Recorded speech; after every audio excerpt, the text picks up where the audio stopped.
Ave María Purísima. Sin pecado concebida. ¿Cómo estamos? Bien. Bien, felices Pascuas. Vamos a mirar al que tenemos al lado, que es un viejo o vieja conocido o conocida, y le vamos a decir: felices Pascuas, gracias por estar aquí. A ver, felices Pascuas. Tenemos visita de Yaguarón, visita de Luque, iba a decir por más de Luque, Asunción, de diferentes barrios, y Carlos, yo creo que vive en Lambaré, ¿verdad? Lambert City. Ciudad del Amor. Ahí. Lambaré, muy bien. Tengo una pequeña dificultad ante el auditorio, porque varios, la gran mayoría de los que están aquí, ya conocen este tema en gran parte, no todo, pero en gran parte, pero hay otras personas que quizás no. Entonces vamos a tratar de hacer un equilibrio entre lo que ya saben, porque si no van a decir vean de la fraile todas las veces, fraile de grupo, imagínate, ya no, para ir adentrándonos un poquito. Entonces los que ya saben un poco del tema, los catequistas aquí de la Crucita, los cabeví que están aquí y otra gente que no, entonces vamos a ayudarnos entre todos. Un espacio de aprendizaje. Yo no pretendo dar ninguna conferencia magistral, ni mucho menos, ni una clase en la universidad, pero sí que el espacio es un espacio formal. Formal quiere ser en el sentido de que es un espacio serio de formación. No es una catequesis para niños, sino para gente adulta, jóvenes que buscan profundizar en su fe. Entonces, no tengan dudas, ni miedo, ni vergüenza de levantar la mano y preguntar, con toda libertad. Entonces, más allá de lo que está aquí, vamos a avanzar un poco más, entonces, dependiendo del auditorio. ABC de la Biblia, quiero que se fijen en la imagen y qué les llama la atención de la imagen. Vaya esa. El teléfono. El contraste, digo yo, ¿verdad? El De un teléfono. papiro con- Así, levanten la mano, prenden su micrófono y hablen.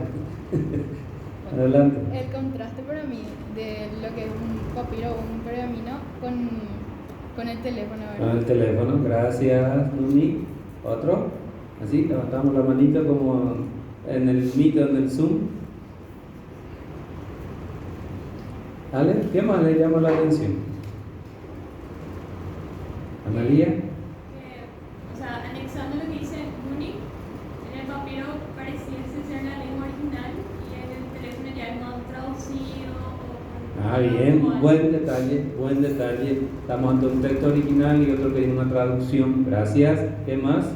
Julio. Los papiros como que están un poco desajados, ya es muy viejo, y como en el teléfono no es nada actual. Se da esa dualidad de lo viejo Con lo nuevo. Bien también, gracias. Por aquí hay mentes brillantes.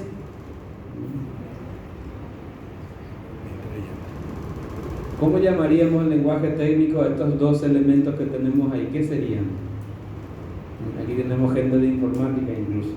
¿Cómo llamaríamos en lenguaje técnico esos dos tipos que tenemos ahí? Porque los dos contienen palabra de Dios. Empieza con S.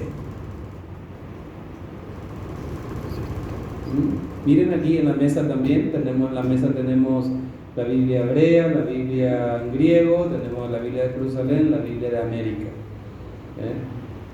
Otro tipo también. Ahí tenemos papiro, celular, aquí tenemos impreso. Soportes, ¿no? Tipos de soportes diferentes. Un soporte diferente: impreso, digital, papiro, hebreo, griego. Y esto ya nos tiene que ayudar a pensar qué es esto de la Biblia. Si bien es cierto que lo leemos, que lo conocemos, muchos de ustedes son catequistas y tienen trato asiduo con la palabra. Entonces, ahora vamos a hacer un pequeño recorrido por lo histórico para después llegar a un punto donde necesitamos saber por qué esto es palabra de Dios. Esto ustedes ya lo saben. En pocas palabras o definir qué es la Biblia,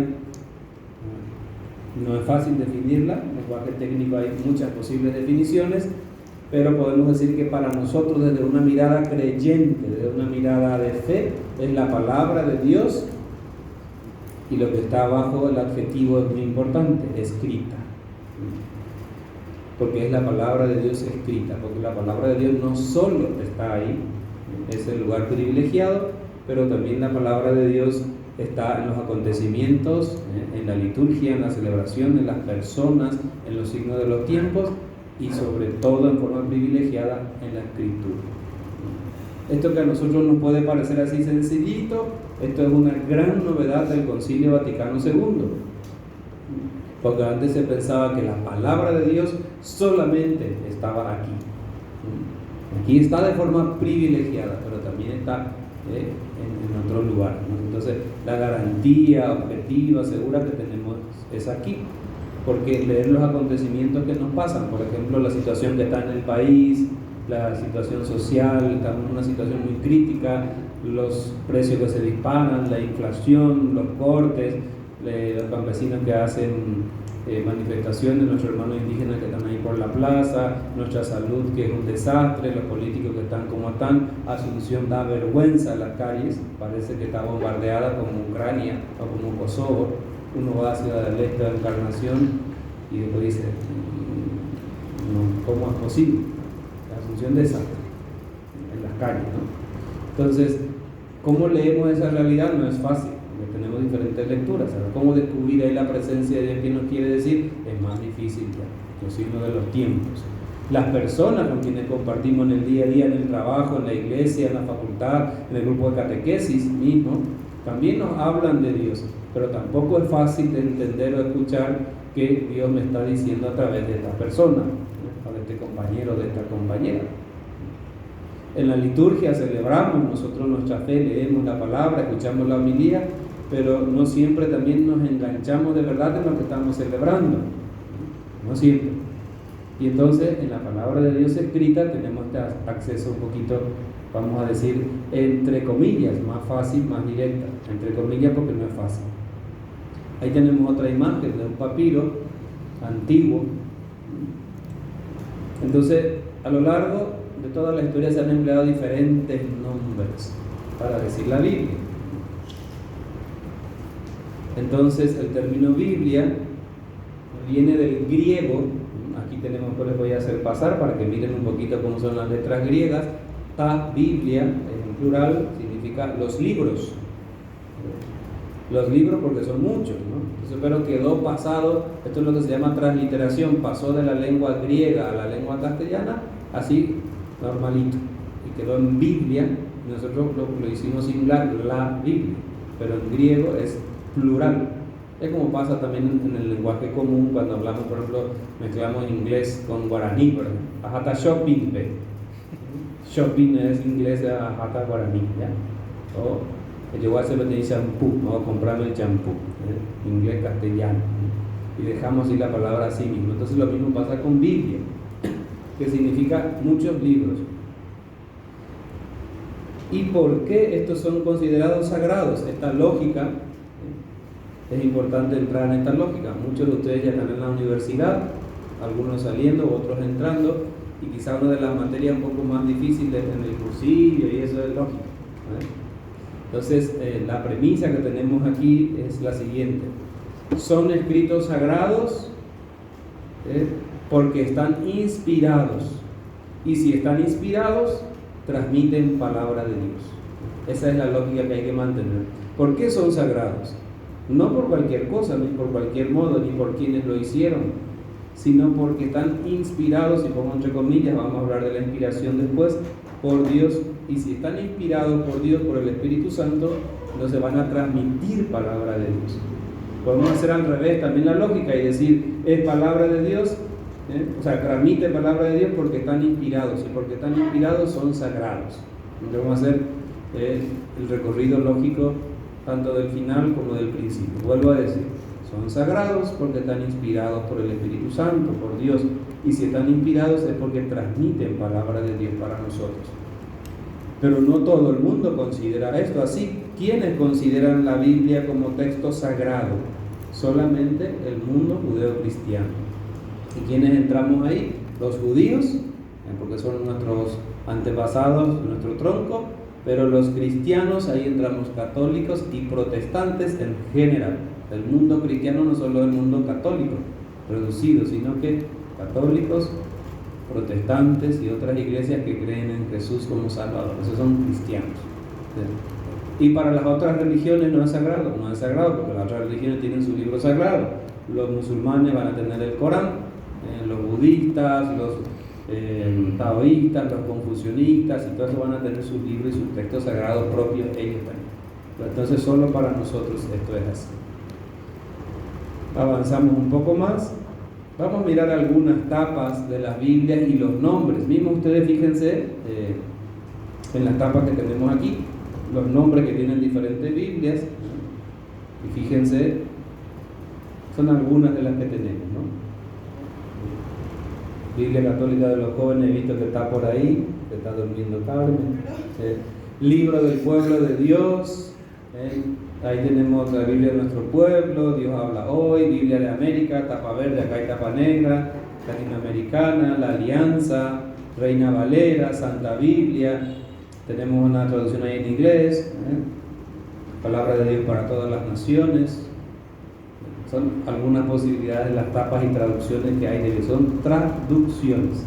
La Reina Valera se considera una Biblia para nosotros como católicos. Podemos leer, la Reina Valera tiene una traducción bastante buena.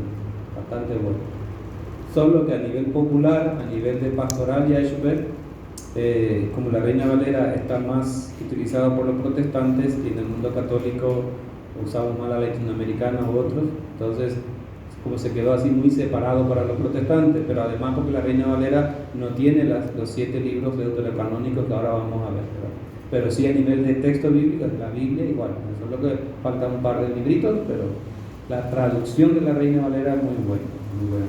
Hay traducciones antiguas y traducciones modernas también. Se llama Reina Valera porque los primeros traductores del siglo XVI, uno se llama Casiodoro de Reina y el otro Cipriano Valera. Entonces de ahí son los editores de la Biblia, entonces Reina Valera, los apellidos de los editores del siglo XVI y XVII, por eso se llama así. La Biblia de Jerusalén.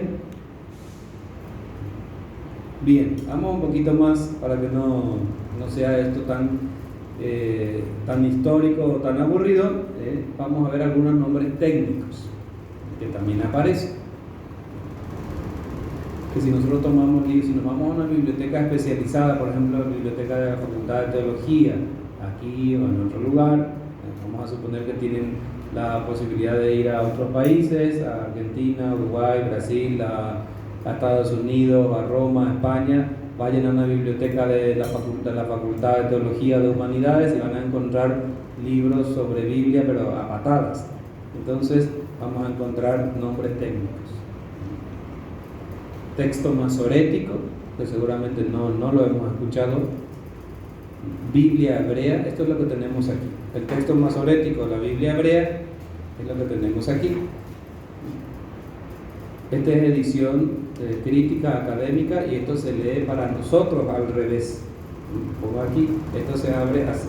Nosotros normalmente abriríamos de este modo, ¿verdad? Pero esto se abre así.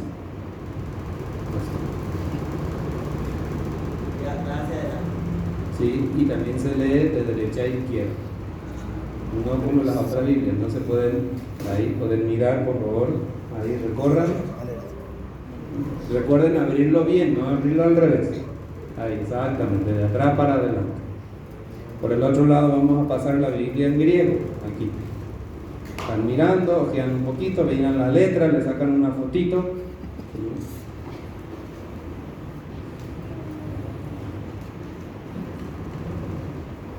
Eso es, fíjense en las letras, sobre todo yo quiero que se fijen en la edición de lo que tenemos ahí, ¿no? La Biblia griega sí se lee normal.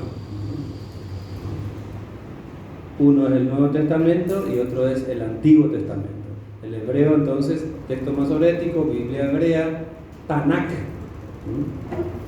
Esto casi parece un juego de niños, pero es muy interesante porque fíjense en las letras T, N y K. T significa Torah, N significa Nevi'im, K significa Ketuvim, es decir, Torah, la ley, Pentateuco, Nevi'im, los profetas, y Kak Ketuvim, los demás escritos. Esto es memorístico. Hasta los niños judíos saben esto, es decir, Tanakh, para decir los libros que contiene la Biblia. La 70, que es la Biblia Antiguo Testamento en griego, la Vulgata, que es latín, los rollos de Qumran, son algunos nombres que tenemos aquí. Y ya nuestro amigo está mareado, ¿no? Se pregunta por qué tantos nombres para designar a la Biblia. La pregunta que queda de fondo es, ¿por qué tanta variedad? ¿Por qué tantos nombres? Aquí tenemos Biblia de América. Yo quisiera pedirles que se fijen en las Biblias que ustedes tienen. ¿Qué Biblia, qué traducción tienen de la Biblia? O edición de la Biblia que tienen. ¿Cómo se llama su Biblia? Latinoamericana. No sé, es griego. Soy griego. ¿Qué tienen? La Católica de los Jóvenes, latinoamericana, tapa marrón, tapa azul. ¿Qué más tenemos? Otra Biblia. Esa es agenda.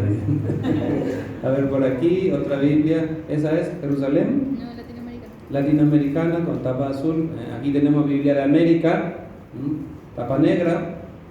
Biblia de Jerusalén. Este ya está un poco bajadito porque, bueno, es mi compañero de trabajo. Biblia de Jerusalén. Entonces, los textos que tenemos aquí, los textos que ustedes tienen ahí, ¿de dónde se sacaron eso? La traducción. Fíjense un poquito en las primeras páginas de su Biblia, por favor, si dice que está traducido de textos originales o no lo dice. ¿Qué dice Pedro el tuyo? Hebreo y griego, dice latinoamericana. ¿Alguno le agregó arameo también? ¿No? A ver, la de jóvenes que dice Carmen. No estás encontrando, pero dice. En la tapa no está. Ahí le vamos a prestar aquí. En la tapa, en la primera hoja. No, en la primera Sí, hoja. tiene. Primera hoja. No quiere sacar, le da vergüencita. Encontraron que dice, porque si la Biblia no dice eso, si la Biblia que tengo no dice eso, entonces no es garantía de buena traducción. Podés usar, pero no es garantía. Yo lo que está diciendo es que hay una Biblia que se trucha.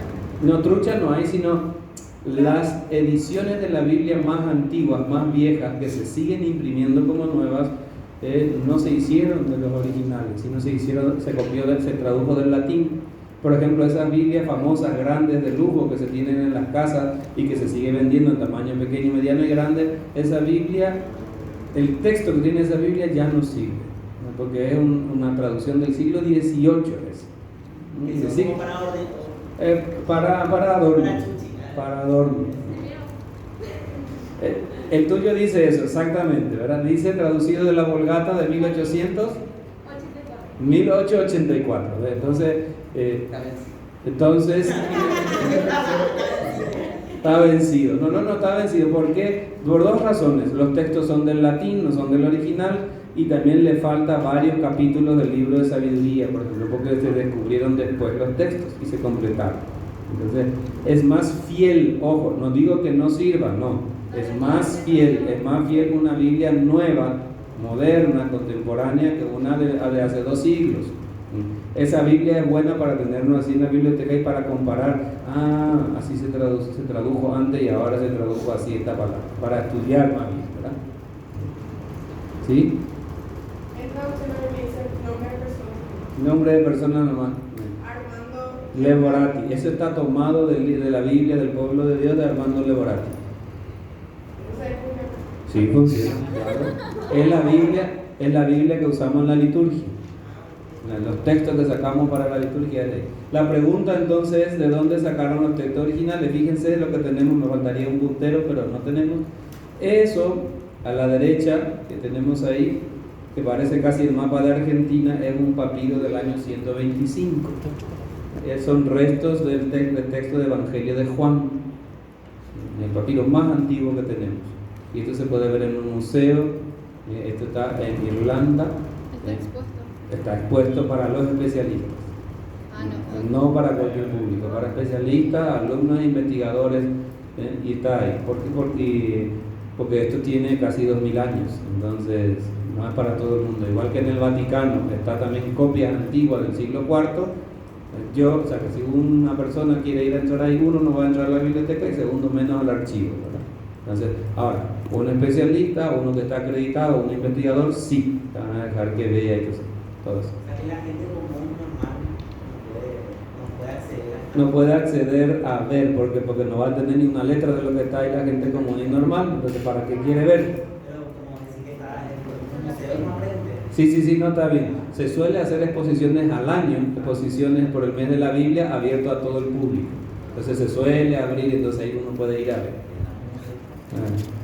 En el año 19 en Argentina hicieron una exposición en la Universidad Católica con varios papiros antiguos que trajeron de Europa para mostrar al público por el mes de la Biblia. Muy interesante. No sé si en el 16 o 17 también el doctor Kruger vino acá en Asunción, un pastor luterano, a hacer una exposición de Biblia, así de todas las traducciones que tenía, que una pieza tenía de cosas, ¿no? Interesante. Sí. Es no me acuerdo ahora el capítulo, no sé si es parte del capítulo 16 y 18 del Evangelio de Juan. No, pero eso es todo lo que quedó o es solamente una parte. No, eso es todo lo El que... idioma, así como lo No, de Juan solo quedó eso.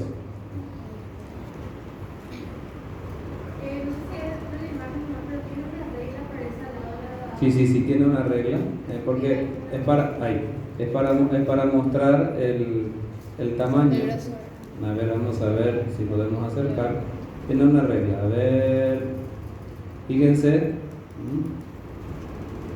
esto está en milímetros, una regla milimetrada para mostrar. Entonces, fíjense cómo está el texto escrito. Esto es griego, ahí no hay ni comas, ni puntos, capítulos, ni versículos, nada. Esto es la maravilla del mundo antiguo, como escribían ellos. Entonces, ya te doy. Analía preguntándose, quedó solamente ese pedacito de Juan. Quedó ese pedacito de Juan, pero así como esto, hay miles más de eso que se van completando. Entonces se completa todos los textos que faltan. Estos se llaman testigos. Esto es pura ciencia. Es ciencia, se pone en laboratorio, se hace carbono 14 y se data el material de qué año es. Del siglo II hay poquito. Después del siglo III y IV hay muchísimo. Entonces, ¿qué es lo que se hace? Esto se llama crítica textual. Entonces, todas las copias disponibles conocidas hasta ahora están todas catalogadas.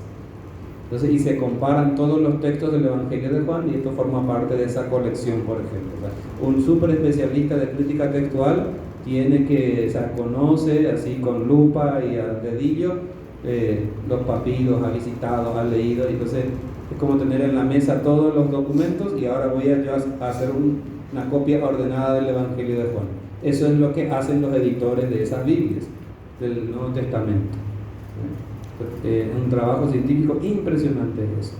En cambio, en la Biblia de Hebrea, que estaba recorriendo por ahí, esa sí está completita así, pero es del año 1000, o sea que es un libro bastante tardío en ese sentido. No tiene, tardío significa reciente. No sé si me explico. Tardío con respecto al tiempo significa reciente, o sea, 1000 años nomás tiene la copia completita que usan los judíos, que usamos eso. Pero las copias que se usan para traducir del griego al español sí que tienen algunos casi 2000 años y son sueltos en todo el mundo, que son las copias originales. Por eso que tener la Biblia así en nuestra mano y tenerlo en el celular, una buena edición, porque en el celular también hay muchas apps de Biblia que son truchas, entonces hay que revisar bien, es una maravilla, porque todo el trabajo que hay detrás de una edición de la Biblia, de todo lo que esto significa para que sea fiel, entonces es impresionante. ¿Y por qué esto es delicado, impresionante, maravilloso? Porque hay muchas falsificaciones. Y también hay mucha gente que quiere hacer complot contra la iglesia y viceversa. ¿Ustedes se acuerdan cuando salió Dan Brown, Da Vinci? Código Da Vinci hizo su novela de retazos de evangelios apócrifos, haciendo creer al mundo que la iglesia eso lo tenía escondido, secreto, guardado, entonces, y nada más que lejos de la verdad. Entonces nunca estuvieron prohibidos ni guardados. O sea, los especialistas sí conocían esos evangelios apócrifos. Lo que pasa es que Dan Brown, como un literato, se sorprendió con eso, hizo su negocio, porque hizo un negocio espectacular con su libro, pero hizo creer a mucha gente que la Iglesia católica, y también la Iglesia en general, cristiana y católica, por más la católica, guardaba secretos que la gente no quería saber. Entonces aquí entramos en el delicado mundo de lo que es auténtico y lo que no es auténtico.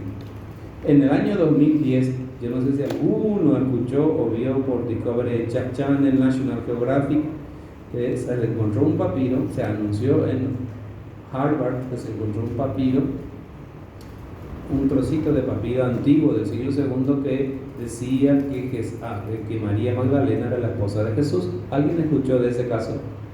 No. Sí, pueden googlear ahora en su casa, van a ver el papiro de la esposa de Jesús, con María Magdalena, esposa de Jesús. Entonces eso fue un boom del momento. Porque, con razón que la iglesia tenía esto escondido, guardado, no querían saber, ya se fue al mazo todo lo que nos dijeron sobre Jesús. Pero después, entonces, el investigador que lanzó la noticia, después de él publicar la traducción, tiene que poner a disposición de los demás investigadores. Y cuando se hizo esa investigación de conjunto, se encontró que el papiro era falsificado y también las letras. Cuando se sometió al carbono 14, se comprobó que el papiro era del siglo XX, pero que una muy buena falsificación. Entonces, cosas así siempre hay, digamos, puede querer meter cosas raras dentro de lo que son los textos bíblicos, textos antiguos. Por eso es un trabajo espectacular, impresionante, pero también delicado, ¿no? La pregunta sería, ¿será que se van a encontrar papiros o documentos antiguos de la Biblia que digan otra cosa de lo que nosotros creemos? ¿Qué les parece? Si se encuentran, van a decir, o van a decir. No, entonces ustedes, yo pregunto a ustedes. O sea, mi opinión es que me imagino que si se encuentran, no creo que se diga. No, ¿quiénes no van a decir?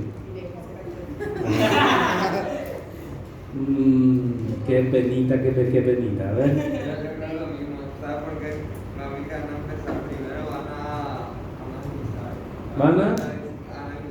Claro. Investigar un poco ahí. Y después, tener un poco más de investigación ahí, sí se puede investigar más. Bien, un poco más optimista, Por aquí.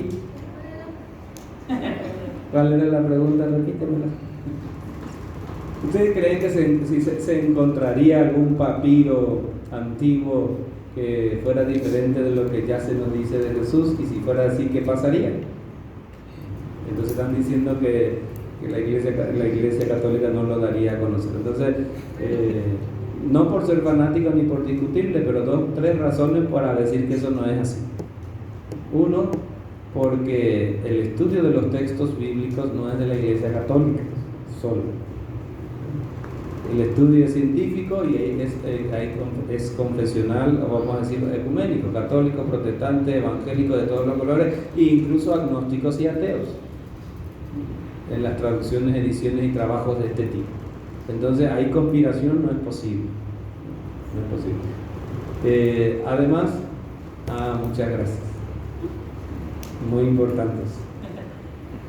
Además, también el canon de los textos bíblicos que nosotros tenemos está cerrado, es decir, en el siglo II y III, pues después en el siglo V ya se dijo, estos son los libros que nosotros consideramos inspirados, la comunidad, la iglesia, la tradición, es lo que se fue transmitiendo de generación en generación, porque hay una lista de libros que quedó fuera, muchísimos quedaron fuera. ¿Por qué? Ahora vamos a ver los criterios, por qué quedaron fuera otros evangelios, otros textos.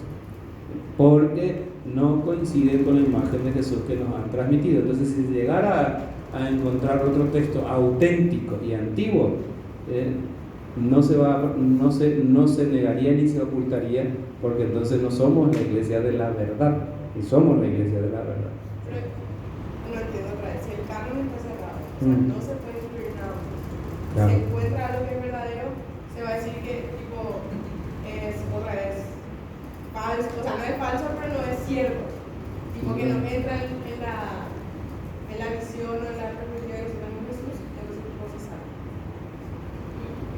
No, pero en serio yo pregunto. No, está bien, yo sé que es difícil comprender que el canon esté cerrado, es decir, no sé, hay 73 libros y no se va a agregar más libros, eso está así, pero el estudio de las ciencias bíblicas es un estudio crítico y científico, entonces Sobre esto se estudia un montón de otros textos que tienen que ver con ese mundo bíblico, ya sean textos apócrifos o canónicos. Entonces, si se encuentra un texto auténtico en cuanto a la antigüedad, pero no en cuanto al contenido, una cosa es que sea un documento antiguo, otra cosa es que el contenido de ese documento, de ese papiro, sea auténtico. Es muy improbable. ¿Por qué es muy improbable que se encuentre algo totalmente raro o totalmente diferente? Porque ya sea con 2000 años y sobre todo en el siglo XIX, XX y XXI que llevamos, la cantidad de descubrimientos que se hizo de textos antiguos y testimonios, no solo de la Biblia, sino también textos de padres, de historiadores, de todo tipo, nos ha aparecido hasta ahora textos o documentos que fueran totalmente contrarios a lo que tenemos aquí. Si hubiera habido, ya hubiera aparecido, ¿no? Hubiera aparecido, pero uno nunca sabe. No sé si lo más llevando, dijiste que el estudio específico de los textos bíblicos son ecuménicos, o sea, no solamente exclusivo de la Iglesia Católica, o Sí. los estudiosos bíblicos de la Iglesia Católica. Y entre esos estudiosos, o en ese estudio científico que es ¿quiénes son los que, entre comillas, tienen como más visión, más perspectiva, más estudio dentro de los textos bíblicos? O sea, son los judíos, son los católicos. No podemos decir quiénes son porque depende de las personas, así como hay equipos y hay muchos equipos de investigaciones bíblicas, hay muchos equipos en varios lugares, no hay un solo equipo. Hay equipos muy importantes en Estados Unidos, en Alemania, en Israel, en Francia, en la École Biblique. Los dominicos tenemos la Escuela Bíblica de Jerusalén, que es la que publica esto. La École Biblique de Jerusalén es uno de los centros de investigación y de estudio bíblico más importantes del mundo. No quiero decir yo el número 1 porque soy dominico, pero sí, el número 1 y 2 porque son los franciscanos, ¿verdad? Son los centros de estudio más altos, ¿no?, en cuanto a eso.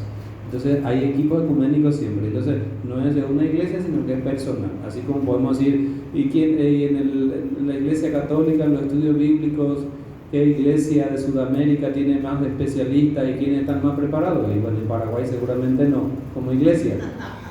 Como iglesia no, pero sí tenemos gente muy capaz también ahora. Tenemos la hermana Wilma, por ejemplo, que es la primera mujer que es doctora en Sagrada Escritura en toda América Latina, paraguaya. Entonces, no es de la institución, sí es personal, ¿no? Y necesitamos más gente. Ahora, una cosa es los estudios científicos y el equipo que uno se meta, y hay de todo también, así como hay Cerro Olimpia, Libertad y Guaraní, y derecha e izquierda, Colorado y liberal, también en los estudios bíblicos hay gente ultra conservadora, hay equipos que son más moderados y hay equipos que son totalmente así contra todo, rompedores, ¿no? Entonces, eso es los estudios. Ahora, después cada iglesia, ¿qué es lo que hacen las iglesias católicas y protestantes? Los resultados de esas ciencias bíblicas, los resultados críticos y científicos, después se interpretan. Y la interpretación es lo que nos hace diferentes a católicos y protestantes o agnósticos. Por ejemplo, yo tengo esta mesa aquí y todo lo que hay aquí. Entonces, alguno puede tener ustedes tienen una perspectiva diferente de lo que yo tengo aquí sentado aquí, o de una persona que está sentada ahí. Entonces, la interpretación de los hechos es el problema, no los hechos en sí, no los datos en sí. Lo que hay debajo, lo que hay detrás, las intenciones, eso es hermenéutica, y ahí somos diferentes. Entonces, nosotros podemos leer textos bíblicos, estudiar Biblia, rezar con la Biblia, orar con la Biblia, con hermanos evangélicos, sí podemos hacer, pero lo que no vamos es a coincidir cuando se trata de temas de fe específicamente católica. Porque el hermano protestante no va a aceptar nunca el tema de la Virgen María y los sacramentos, y nosotros vamos a meter la cuestión por ahí y nunca vamos a llegar a un arreglo. Pero si hablamos de Jesús, la persona de Jesús, su obra, su enseñanza, su palabra, lo que Él nos pide, seguramente estaremos de acuerdo. Entonces la diferencia está en la interpretación, en la aplicación que hacemos de esos datos.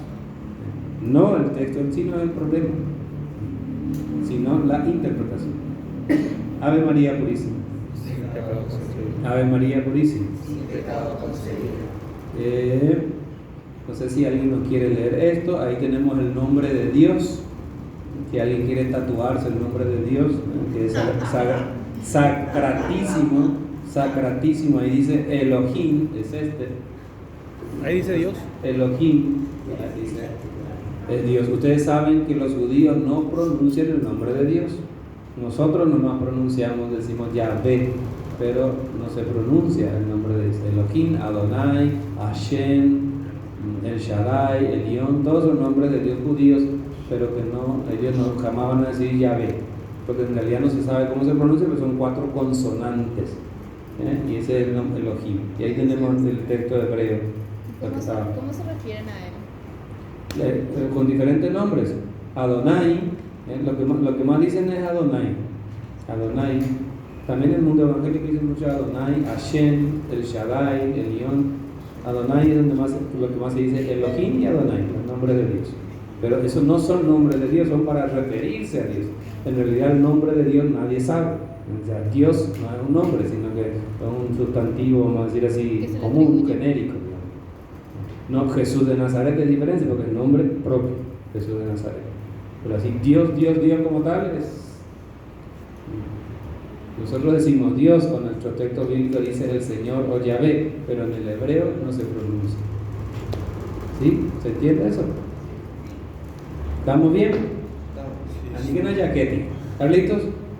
Vamos. Entonces, dice, esta tarea es extremadamente compleja porque entonces son muchos. Si esto entendemos, ya podemos escaparnos del fundamentalismo y del literalismo bíblico. Son muchos libros escritos durante 1100 años, más o menos desde el año 1000 a.C. hasta 100, 200 si queremos poner. Se tardó para componer todo lo que hay aquí. Distintos lugares alrededor del Mediterráneo y diferentes autores. Incluso un mismo libro está escrito por varios autores. Esto ya nos rompe todo el esquema de pensar de que la Biblia es algo así como caído del cielo, caída del cielo, o un dictado así de Dios que le dice al escritor, ahí está Pedrito el geógrafo, Dios le dicta y está haciendo eso. No, es un proceso humano y divino a la vez. Entonces con esto ya no podemos interpretar al pie de la letra nada, ni literal ni fundamentalmente nada. Tenemos que, o sea, no es suficiente que esté escrito, alguien nos tiene que explicar, y para eso tenemos que estudiar. Todos podemos hacerlo.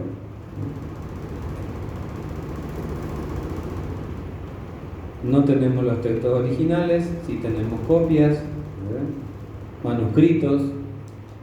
Fíjense, esta es la línea de tiempo, nada más. Manuscrito significa esto, ¿no? Copia a mano.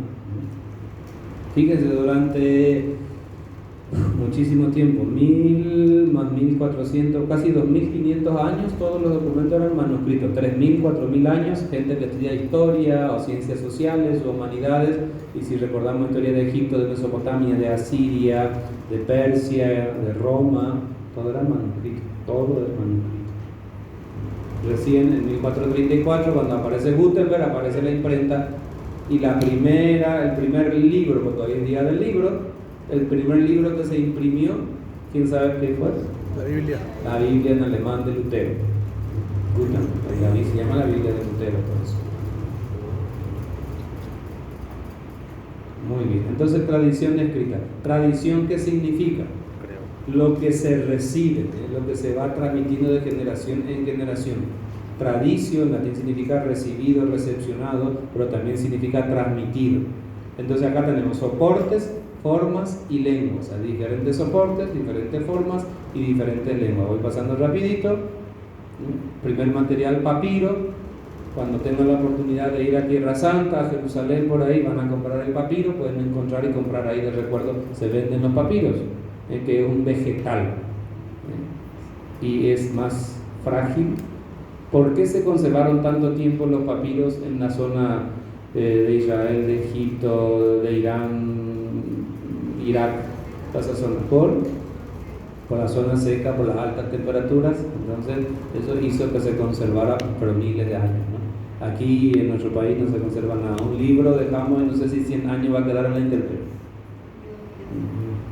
Se destruye todo, ¿no? Entonces papiro es el primer material. Pergamino en forma de rollos. Esto es impresionante porque imagínense, antes no existía el libro, eran rollos. Entonces, el libro de Isaías más o menos tiene 10 o 12 metros, ¿no? De aquí pasando todo allá. Entonces, hay que desenrollar eso para leer, ¿no? Era súper incómodo. ¿Quién podía tener todos los libros consigo llevar? No, se llevaba un rollo a la vez, o quizá se estaba cortado en partes. Por eso Pentateuco son 5 cajitas. 5 teucos significa 5 cajitas, entonces 5 rollos metidos en una caja de los libros. Pero también se encontraron en piedra. Esto es arqueología. Por ahí alguno de ustedes tenga inquietudes científicas y dicen, me encantaría ser arqueólogo, así como Indiana Jones, e ir ahí por el desierto. Los estudios bíblicos son así. Llegar al nivel de doctorado, por ejemplo, de estudio bíblico, licenciatura en Jerusalén, implica hacer experiencias de arqueología bíblica, ir a cavar, llevar el pincelito y limpiar ahí y estar ahí 2 o 3 meses en el campamento en el desierto, buscando tesoros. Y así se ha encontrado, pero muchísimas cosas. Hasta ahora se sigue encontrando. Entonces, ¿por qué la arqueología es tan importante? Porque la arqueología, los testimonios que se encuentran ahí, testimonios se llaman los documentos que se encuentran ahí, van a confirmar o van a corregir la visión que tenemos. Y muchas cosas de la historia de Israel y de la historia de la Biblia se han modificado muchísimo, se ha actualizado el conocimiento, muchísimo. Con solo hecho de pensar, por ejemplo, de que Moisés era el autor de los 5 libros, eso ya hoy en día no se cree.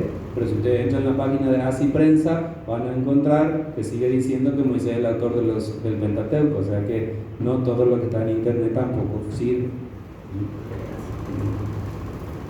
Entonces, en piedra, en arcilla, en metales, en Qumran, en el Mar Muerto en Qumran, se encontró así un rollo de bronce, de cobre y de bronce, finísimo así, pulido con textos bíblicos. Impresionante eso.